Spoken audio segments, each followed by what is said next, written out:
কত বেশি ক্ষারীয়, কত বেশি মাত্রা কেমন, 7-এর যত কাছাকাছি থাকবে তত বেশি কম অ্যাসিডিক বা কম ক্ষারীয়, যত বেশি নিচের দিকে আসতে থাকবে তত বেশি স্ট্রং অ্যাসিডিক।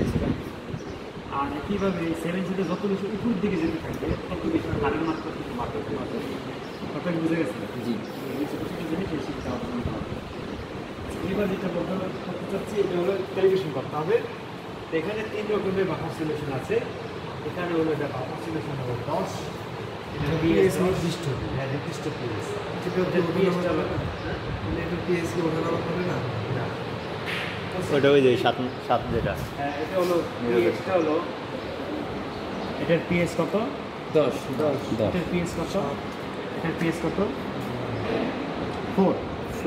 এটা 10, এটা 7, এটা 4। কেমন? আপনি বলুন তো এখানে এসিড কোনটা খারাপ, কোনটা? এটা 10, হ্যাঁ এটা খারাপ, আর এটা 7, এটা হচ্ছে কুসুম, এটা আছে এসিড। গুড। একটা যদি লক্ষ্য করছেন এটার উপরে কাভারিংটা কিন্তু একসাথে কেন হয়েছে, কেমন?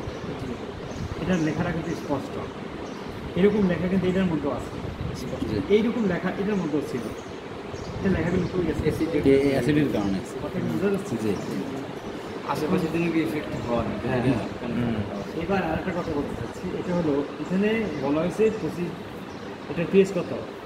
লেখা আছে buffer solution pH 10.01 plus minus 0.02, তার মানে কি 0.02 এটা কম বেশি হতে পারে, কম বেশি হতে পারে। at 25 degree centigrade temperature. এই টেম্পারেচারে করা হয়।